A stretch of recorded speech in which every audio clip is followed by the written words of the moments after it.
Something I put in a section for all the various different databases here, is I wanted you to be a little familiar with how these get run from the operations perspective. Most of you, I'm assuming that you're a developer writing code to access a database. But you have to remember there's also someone on the operations side that's not writing code or writing data to databases. They're just keeping the servers running and spinning them up and spinning them down, making sure they're resilient, making sure that they're copied and backed up and all that kind of stuff. You, as a developer, most of the time, this should be a relatively transparent process to you. You shouldn't really have to know or care how it's being run. However, there are some good things to keep in mind. We're just going to talk a second about that. So primaries, secondaries, and replica sets. These are terms that you'll hear fairly frequently in association with MongoDB. Every replica set, which is a group of MongoDB servers, has a primary, which is the thing that you can write to, right? And it has secondaries, which are like the secondary servers that are running basically real-time copies of the primary. So you'll write to the primary, and then the primary will then flush out that data to the secondary so that they're all relatively kept in sync. The thing to keep in mind is that it's not fully consistent. So remember our ACID, right? ACID? It's not fully consistent, which means that if I write to primary and then Mongo says, okay, I accepted your query, it has not yet gotten to the secondaries. This is a term that is known as eventually consistent, which means it fails the C part of the ACID test, unless you tell it this query must only be accepted once it's been written not only to the primary but to all the secondaries, and then you achieve that C part of the ACID. That's much slower and usually not what you need, right? Usually eventual consistency, and like when I say eventual, it's like usually milliseconds, usually not more than seconds, probably not minutes, right?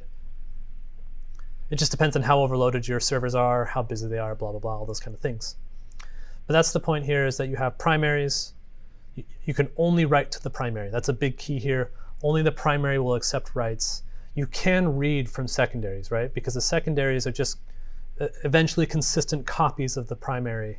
So it's okay to read from secondaries. It's a good idea if that's an acceptable trade-off to you, because the secondaries don't get as much load as the primary, right? The primary gets a lot more load because it's handling all of the writes. And so a group of primary and secondaries is called a replica set. These are all running things called the MongoD process, the daemon, however you prefer to pronounce that.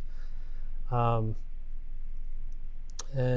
yeah, that's a good thing to talk about. Let's talk about arbiters and elections. So what happens if your primary goes down? Well, if your primary goes down, MongoDB, I'm not joking you, this is what it's called, holds an election, right? So each server gets a vote, and they vote on who they think that the new primary should be. And it does that through a bunch of different factors, like which one has the lowest latency, which one is the most up-to-date. It does a bunch of stuff to decide this is going to be the new primary. What it'll do is it'll immediately reassign that role to that new primary, and then it becomes a new primary. And then your ops person can go around and kick up the old server and say, okay, you're back in the pool now as a secondary. You can also give them priorities. So let's say you have one really beefy computer and 5 smaller computers that are inside of your replica set. Because your primary is going to take a lot more resources. So what you actually might do is you might have 2 really beefy computers inside of your replica set and then a bunch of smaller ones, and then assign a higher priority to the beefy secondary so that when the election happens, it's going to be that server because it has more resources, right? So you can kind of play some of those games there. Something that can happen is if you don't have enough servers, you can have arbiters, which are basically servers that are not secondaries. All they do is vote. Their entire purpose in existence is just to vote in these kind of elections. Usually you don't need those, but they do exist. And then let's talk about sharding. So let's say you have 5, let's say petabytes of data, right? 5,000 terabytes of data. You can't hold that all in one server. It's just we don't have storage arrays that are that big yet. So how would you handle that? Well, what you would have is you would have multiple replica sets, and then you would shard the data. So you'd split up whole chunks of data that would go to various different replica sets. And then you have a process called Mongo sharding, right? That you would write a query to the Mongo S, and then that would get sharded out to one of the replica sets. So that's what sharding is. It allows you to handle even larger amounts of data. And then lastly, I told you all these things just so that hopefully you can ignore all of these. I always use a managed cloud version. Again, I work for the cloud, so I'm a bit biased in the matter. But there's a bunch of managed versions where you don't have to worry about any of this. All they do is like, hey, give me a Mongo server, and then it'll give you back a connection string, and then it handles sharding, elections, arbiters, all that kind of stuff for you. You just pay them their money, and they give you a fully scaled model of MongoDB. So MongoDB Atlas, that's from the official people that make MongoDB. That's one of them. Microsoft Azure Cosmos DB, that's the one that I work with. And there's Amazon Web Services Document DB. I'm sure Google has their own as well. There's a bunch of these that exist out there. I mean, they're expensive. Databases are expensive, but it means you don't have to worry about ops, which is worth a lot to me anyway. It's what I do. If I was going to start a new company today, that's exactly what I would reach for as a managed service.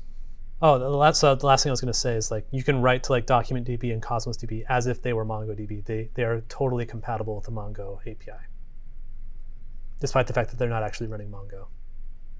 At what scale should we consider managing our own database instead of using a managed service? It's a great question. Here's my opinion on the matter. If you have your own operations team, at that point, you can probably consider running your own replicas and things like that. But I'm not even sure if that's 100% true. Even when you have your own operations team, let me rephrase. I would not consider it until I had my own operations team. And even when I got my own operations team, I would let a certified expert in operations make that decision. And me, the developer, I would never make that decision. Things like Cosmos, things like MongoDB Atlas, they scale to enormous sizes, right? Like these companies' entire business is based on this, so they're not going to crumble under the pressure. It's their business, right? The problem that you're going to have with it is it's going to get too expensive. So if you're running massive clusters and doing a lot of reads and writes, at some point it will become cheaper for you to not only manage your database, but also pay the team to manage the database. And at that point, that's when you might consider switching over.